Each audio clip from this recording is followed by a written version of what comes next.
রাজনৈতিকভাবে সরানো হচ্ছে তাই রাখছি। রাজনৈতিক অথরিটি রাজ্যপাল কোর্ট বারবার প্রমাণ করে দিয়েছে, সুপ্রিম কোর্ট অব্দি ম্যাটার গেছে।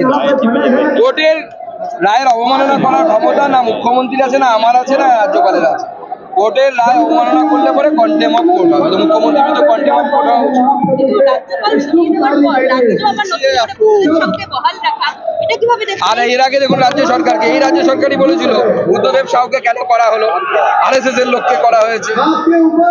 যেটা দেখা যাচ্ছে ইউজিসি চেয়ারম্যান তিনিও এসেছিলেন, কিন্তু তিনি ছিলেন না। স্বাভাবিক ইল্লিগাল সমাবর্তন যদি চ্যান্সেলরের কনকারেন্স ছাড়া হয়, চ্যান্সেলর এই মুহূর্তে গভর্নর, যদি ভবিষ্যতে কোনো মুখ্যমন্ত্রী চ্যান্সেলর হয় তখন আলাদা বিষয়। কিন্তু যেহেতু এই মুহূর্তে চ্যান্সেলর হচ্ছে গভর্নর, গভর্নর সাহেবের কনকারেন্স ছাড়া কোনো মতেই সমাবর্তন সংগঠিত হতে পারে না। যদি হয় সেই তৃণমূল কংগ্রেস कह रहा है कि ये जो समावर्तन है ये इलीगल है। কত মানুষ তৃণমূল পার্টি ইল্লিগাল। এত মানুষ গলা মেলালেন, লক্ষ্য কণ্ঠে গীতা পাঠ হলো, ব্রিগেডের ইতিহাসে রাজনৈতিক সমাবেশ হয়েছে, গীতা পাঠ হলো, কিভাবে দেখছেন? এটাই তো বাংলার প্রকৃত চিত্র, এটাই বাংলার প্রকৃত রূপ। এতদিন ঢাকা পড়েছিল, যেমন আকাশে মাঝে মাঝে মেঘ এলে পরে সূর্য ঢাকা পড়ে যায়, কিন্তু আড়ালে তো সূর্য হাসে, একসময় মেঘ সরে যায়, সূর্য আবার দেখা যায়।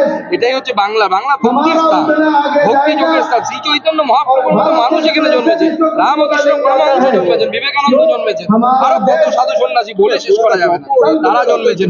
পরমানন্দজি মহারাজ থেকে শুরু করে ওঙ্কারনাথ ঠাকুর থেকে শুরু করে কার কথা বলবো আর কার কথা বলবো। বাংলা বিগত দিনে নিজের রাস্তা ছেড়ে অন্য রাস্তায় চলে গেছে। বাংলা যে মাও এদের জায়গা নয়, বাংলা বিবেকানন্দের জায়গা, बांग्ला रामकृष्ण देव जाएगा, बांग्ला चैतन्य महाप्रभु। तृणमूल कांग्रेस कह रही है ये गीता पाठ का जो अनुष्ठान हो रहा है आज जो हुआ, ये पॉलिटिकली मोटिवेटेड है, इसके पीछे धर्म का कोई जगह नहीं है, बीजेपी जानबूझ के ये किया। टीएमसी कोई सर्टिफिकेट से कंपनी बन गया क्या? ये कौन धर्म कर रहा है वहाँ पे देगा। मुख्यमंत्री जब रेड रोड में नमाज पे जाती है तो धर्म का रह जाता है, यहाँ पे हम लोग है इसलिए नहीं होगा। तो मुख्यमंत्री या टीएमसी क्या सर्टिफाइंग अथॉरिटी बन गया कि they will certify which one is the religious program और which will not. Trinamool Congress বা শাসক দল কি এই কর্মসূচিতে ভয়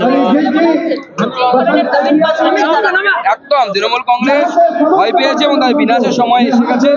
শাস্ত্রে এটাও বলা আছে বিনাশকালে বিপরীত বুদ্ধি, সেটাই হচ্ছে। বাংলার মানুষকে কোনো বার্তা দিতে চান আজকে? বাংলার মানুষকে বলবো নিজের রুটকে খুঁজুন, নিজের মূলকে খুঁজুন, মূলে ফিরে যান। মূল থাকলে উৎপাটিত হবেন না, যদি মূল না থাকে সমূলে উৎপাটিত হবে।